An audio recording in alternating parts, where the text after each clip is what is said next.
प्रवचनाकडे बघताना असं बघावं, पण हे त्याचा विपर्यास करू नये. विपर्यास कसा तर सांगतो. बसला प्रवचनाला, पाकिट मारच होतो. हे बसलेले असे सगळे आता काय बसलेले रोज ओळख होते.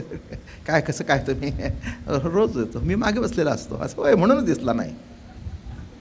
हा लबाड त्या दिवशीच आला होता. चांगला माणूस बसून बघितला ना, हळूच त्याचं पाकिट घेतलं काढून. आता हाही चाणकसा होता, त्याला हल्लेलं कळलं, त्याने बघितलं. प्रवचन होय तोपर्यंत तो काही बोलला नाही. प्रवचन जाताना तो गडबडीने उठत होता, हात धरला त्याचा. हा काय नाही भेटले, काही नाही भेटले. ते पाकिटाणा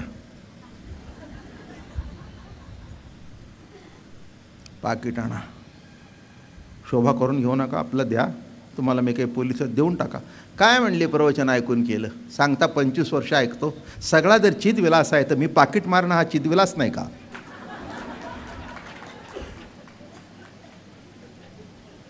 तो म्हणलं जरा बाहेर चला. असं त्या कोपऱ्या घेतल्या आणि फाडकन मारलं. म्हटलं काय चिदविलास ऐकता, माझ्या फोड्यात मारले, हाही चिदविलासच आहे म्हणले. तुझं पाकिट मारणं हा जर चिदविलास आहे तर माझी तुला थोबाडीत मारणं हा चिदविलासाच्या बाहेर पडत नाही. हा म्हणला इथपर्यंत मी पोचलो नाही, आण जा. लक्षात घ्या, अर्थाचे अनर्थ केले तर आपल्यावर उलटल्याशिवाय राहणार नाहीत. म्हणून जी ती गोष्ट ज्या त्या लेवलनी ऐकणं अत्यंत महत्त्वाचं आहे. हां, आणि म्हणून प्रवृत्ती निवृत्ती हे शब्द जे वापरलेले आहेत की ह्या सगळ्या प्रवृत्तीतून बाहेर पडायचं आहे. प्रवृत्तीतून बाहेर पडून जातोच कुठे, कुठे जातो सांग? हां, कुठे जातो? कुठे? घरी रुसला जेवायचं नाही म्हणून हॉटेलमध्ये जाऊन जेवण लागतंच ना, काय का नाही? पोट आहे तिथपर्यंत जेवण आहे, जिथपर्यंत पोट आहे तिथपर्यंत जेवण आहे. त्याच्यातून कोणी बाहेर पडू शकत नाही, बाहेर पडलेला नाही.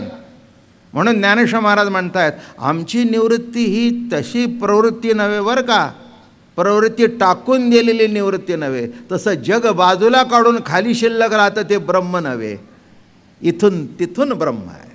मग तो त्याचा विलास आहे. जी ज्याची जशी भूमिका असेल तसं तो घेत असतो, त्याप्रमाणे अर्थ चालू राहतात. हे नीट लक्षात घ्या. घालिंग लोटांगण वंदीन चरण.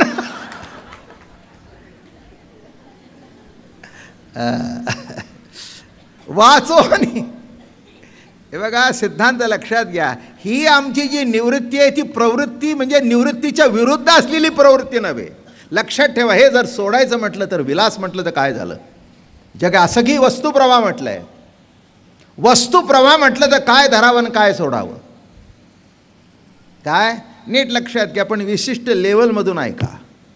पांचट माणसाने जर ऐकलं तर ते त्याचा विपर्यास करेल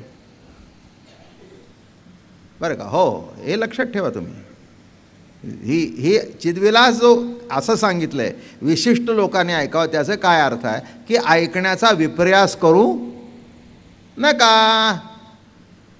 हां, काय एक मी दृष्टांत सांगत असतो. सगळं ब्रह्म, तू ब्रह्म, मी ब्रह्म, सगळं आता विलास सत्तेचा गमतीने सांगत असतो नाही. अशी सगळी माणसं गर्दीत बसली होती. मग एवढी रोजची गर्दी बघून आमच्या कीर्तनाला चोरसुद्धा येतात बरं का. चोर, मंगळसूत्र चोरणारे बायका. हो, अगदी मोठे मोठे कार्यक्रम जेव्हा बाहेरगावी होतात ना, अगदी 1-2 मंगळसूत्र जाताच. तरी मी तरी सांगतो, बाया नीट घ्या, नीट सांभाळा, मग पुन्हा रडू नका. नाही तर म्हणाल तुमच्या कीर्तनाला आल्याने माझं मंगळसूत्र गेलं, पण नवरा आहे ना.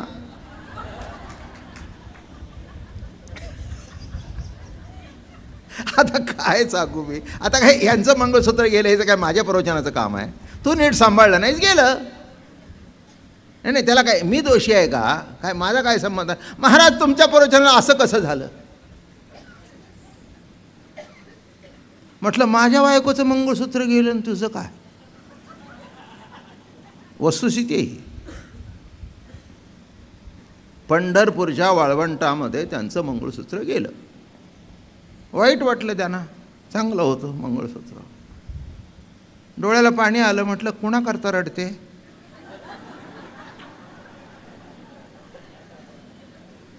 शिर सलामत तो पगडी 50. म्हटलं मी, अरे शिर सलामत तो पगडी 50, अरे मी असू ते 50 मंगळसूत्र करू, बाकीचं काय उपयोग आहे, रडते कशाला, चालताय. आज पंढरीच्या वाळवंटामध्ये कोणातरी फायदा झाला असेल, जगेल महिना 2 महिने, चल. माझं म्हणणं काय, काही सांगता येत नाही, नीट लक्षात घ्या. विनोदाचा भाग बाजूला काढा, पण लक्षात ठेवा जीवनामध्ये इथे काही बाजूला काढायचं नाही. माझा म्हणून सांगतो, जगत हे प्रभू प्रेमाचा गाळलेला अर्कच आहे. आता ह्याच्यातून गाळायचं काही शिल्लक नाही, बाजूला काही काढायचं नाही, काही काढायचं नाही. आणि एक प्रतीतीवर असल्यानंतर बाजूला काही काढावंच लागत नाही, बाजूला काही काढावंच लागत नाही. तुमच्या वृत्तीने निश्चय केला की नाही म्हणजे नाही, नाही म्हणजे नाही, बरोबर त्या पद्धतीने चालतं. आलं का लक्षात? तुमचं जर मन परिपक्व असेल, गंमत म्हणून सांगतो, मोठेपणा वगैरे काही नाही, तुम्हाला तसं धरे तसं धरा. काय माणसं म्हणली बाबा महाराज आपली टिमकी, नाही टिमकी काही पिटवत नाही, मानसिकता सांगतो.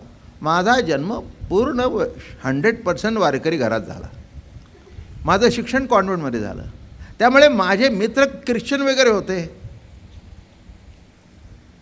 बरं का. ते आमच्या पलीकडे बसून मांसाहार करायचे, पण असं कधी वाटलं नाही की त्याच्यातलं काही घ्यावं ना आपण काही खावं. वृत्तीला कधी वाटलं नाही, वृत्तीला सतत जाणवत होतो आपण वारकरी आहोत. आपल्या वृत्तीला जर योग्य संस्कार असतील, पद्धतशीर, तर वृत्ती इकडे तिकडे कधीही जात नाही. आणि ते जर नसले तर बघितलं की बरंच वाटतं, बघितलं की बरंच वाटतं. कशा करता म्हणतो, हे अत्यंत महत्त्वाचं आहे. तसं सोडायचं काही नाही. एक सांगतो, निराळं काही धरलं असेल तर सोडा. काय हातावर पोळी असेल तर कापून काढा. पोळी न आलता उगीच का चाकू चालवत आहे, उगीच का जखम करून घेत आहे. एखादी पोळी झाली की आपण काय करतो, त्यामुळे खोलवर गेले जरा वरचं काढतो, हो काढा. पण पोळीच झाली नाही तर काढायचं काय कारण आहे, सोलायचं काय कारण आहे, नाही सोलायचं काही. तसं इथे परमार्थामध्ये काहीही सोलू नका. बाजारातलं केळ असेल तर सोला, पण एकाने तुम्हाला काय केलं, असं सुंदर केळ करून दिलं. कशाचं? सोन्याचं. असं मधलंही सोन्याचं, त्याला अशा 4 बाजूने कापा पडले, त्याही सोन्याच्या, अप्रतिम दिसतो सोन्याचं केळ. हा येडं म्हणलं बायकोला, जरा सोलून आण.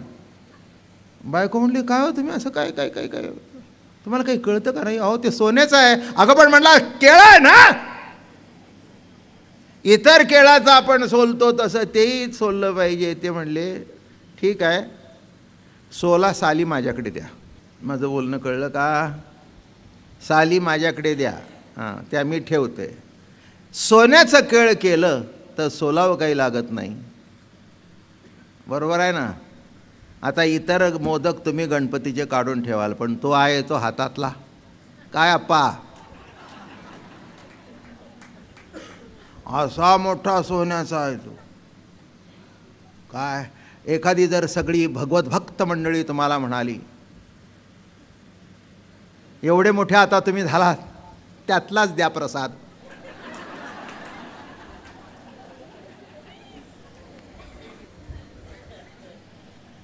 काय महेश महाराज तुम्ही गणपतीचे वडील आहात, नाव महेश आहे त्यांचं, काय द्या. ते म्हणतील ट्रस्टीवर राहून देता ना आम्हाला. काय लक्षात घ्या, तो सोन्याचा मोदक, तो सोन्याचा, हां तो शोभा आहे, तो त्या गणपतीचा विलास आहे, कौतुक आहे. आलं का लक्षात? एक लक्षात घ्या, नुसतं गणपती असतं तर माणसं फार कमी आली असती, पण ते मडवत गेला ना तेव्हा जास्ती झाली. सोन्याने मडव, सोन्याने मडव, सोन्याने मडव. संत सगळ्या गोष्टीचा विलासच करतात, पण तेवढी त्यांची क्षमता आहे, तेवढी आपली नाही आहे, मान्य आहे. आलं का लक्षात? नाथांच्या अंगावर थुकला, सहन करण्याची शक्ती आहे, तुमची आहे का? नाही. मंबाजीने तुकाराम महाराजांना बडवलं, सगळे जे कुंपण होते त्या काठ्या संपल्या. तुम्हाला असं बोट लावायची तरी ताकद आहे का? नाही. ताकद असेल पण सहन कराल का? नाही. नाही आहे ते सांगितलं मी तुम्हाला. काय तेवढी तयारी आपली नाही. तुकाराम महाराज अहो म्हणून 450 वर्ष नाव टिकलंय. आमचं 10व्याच्या पुढे शिल्लक राहत नाही. हो 10व्याच्या पुढे नाही, घरात शिल्लक राहत नाही, ते बाहेर कुठून. 10वा झाला की सगळे संपले. 10वा झाला की यांची 10वा 10वी. 10व्यापर्यंत शिवाशिवी. म्हणजे सुतक बितक काय असेल ते. 10वा संपल्यानंतर सगळं संपलं. एकदा कावळा शिवला की सगळी शिवाशिवी संपली. आता काही भानगड काही राहिलेली नाही. पुन्हा केव्हा तरी काहीतरी फिक्स डिपॉझिट नावावर करून ठेवायच्या टायमाला बापाची आठवण. एरवी काही करायचा अर्थ काही कारण नाही आहे. असंच आहे जग बाबांनो, असंच आहे. याच्यात काही चुकलं असंही नव्हे. मी एक तुम्हाला सांगू का, तुम्ही म्हणाल गेल्यावर सतत दुःख करा, बिलकुल करू नये. त्या दुःखातून बाहेर पडता हेच जिवंतपणा आहे. ही सुद्धा ईश्वराची लीलाच आहे नाही का. एखादं दुःख आलं ते जर सतत तुमच्यावर बसलं तर कालांतराने अशी माणसं वेडी होतात ज्यांच्यावर त्या दुःखाचा असर होतो ना. बरंच आहे की दुःख तर आलं पण त्या दुःखातून बाहेर काढलं, हे अत्यंत महत्त्वाचं आहे. ते दुःख जर तसंच राहिलं तर तुम्ही संपला म्हणून समजावं. म्हणून हे जो माझा निवृत्ती आहे तो सगळी प्रवृत्ती बाजूला सोडून खाली शिल्लक राहिलेलं नाही. नाही नाही नाही नाही नाही नाही. काही वेळेला आता पुण्यामध्ये आपल्याकडे पाणी चांगलं असतं नसतं, मग आपण तापवतो, भरतो बाजूला, छान मडक्या बिडक्यामध्ये भरतो बरं का. मग एखादा चिकित्सा असेल ते असं करतो. मग ती बाई म्हणते आता असं पुन्हा पुन्हा काय करताय, गाळून भरलंय ना मी, एवढा विश्वास नाही का माझ्यावर. हां मी असताना सुद्धा एवढा गैरवी. माझं बोलणं कळलं का काय. आता गाळून भरले ना अंकून काय बघताय. आम्ही एवढंच बघतो वरून गाळलं, पण खालून जर मुंगी लागली असेल तर. सामान्य माणसाला माहिती आहे एक मणीसुद्धा अवघड जातो आणि किलोचा पितांबर काय. पुन्हा मखर झालं, पुन्हा बैठक झाली, वाढतच चाललं. आणि जसं वाढत चाललं शोभा तशी माणसांची गर्दी. वैशिष्ट्य आहे. माणसं म्हणतील परमार्थामध्ये शोभा असावी नव्हतं. शोभा करून घेण्यापेक्षा शोभा असलेली बरी ना. काय शोभा करून घेण्यापेक्षा म्हणजे गणपती बसवायचा आणि उंदीर येऊन तो खरंच खायचा. मग असं म्हणायचं का उंदीर प्रसन्न झाला खा बाबा. नाही, लक्षात ठेवा काही गोष्टी. म्हणून इथे प्रवृत्ती नाही म्हणून निवृत्ती नाही. मग हा निवृत्ती कसा आहे, प्रवृत्ती निवृत्तीच्या पलीकडे. एक तुकोबारायचा अभंग आहे, प्रवृत्ती निवृत्तीचे आटोनिया भाग उतरिले चांग रसायन. प्रवृत्ती निवृत्ती ओझे ने घे मती. काय सुंदर लिहितात ज्ञानोबराया. प्रवृत्ती हेही ओझ आणि निवृत्ती हेही ओझ. ओझे म्हणजे ओझ डोक्यावर. किंवा दुसरा अर्थ अनाठाई वृत्ती. प्रवृत्ती आणि निवृत्ती ये ओझे ने गे मती. अखंड चित्तवृत्ती माझ्या ठाई. प्रवृत्तीचंही ओझं घेऊ नकोस, निवृत्तीचंही ओझं घेऊ नको. लक्षात ठेवा, माणसं प्रवृत्ती सोडतात तर निवृत्तीत अडकतात. बरोबर आहे ना. आम्हाला हे चालत नाही, आम्हाला ते चालत नाही, आम्हाला ते चालत नाही, काय आम्हाला चहा चालत नाही, फक्त दूधच चालेल, तो कब्बशीतून नको, पेल्यातूनच पाहिजे. अडकलं ना. अडकलं की नाही. अहो अडकलं की नाही, करा काय तुमचं तुम्ही करा, पण अडकला ना. अडकला. शिजलेलं चालत नाही, तळलेलं चालतं. नाही म्हणजे अडकला ना, म्हणजे सोडायला गेला तर अडकला का नाही. माझी कुणावर टीका नाही किंवा काही नाही. मी तुम्हाला काय सांगतो, प्रवृत्तीतून सुटतो, निवृत्तीतून अडकतो. अडकतो की नाही सांगा. कांदा खाणारे कांदे खाऊन मोकळे होतात, त्यांच्या लक्षात सुद्धा नसतं आपण कांदा खाल्लाय. इतकं त्या कांद्याशी ऐक्य झालेलं असतं. पण एखादा कांदा न खाणारा आला की नाही, वहिनी आम्ही कांदा खात नाही. मी इथे लागल्यापासून कांदा सोडला. इथे म्हणजे कुठे, मग जेवायला बसल्यानंतर, वहिनी कांदा घातला नाही ना. म्हणजे खाणाऱ्याच्या तोंडात कांदा नाही, याच्या तोंडात सतत कांदाच बसला.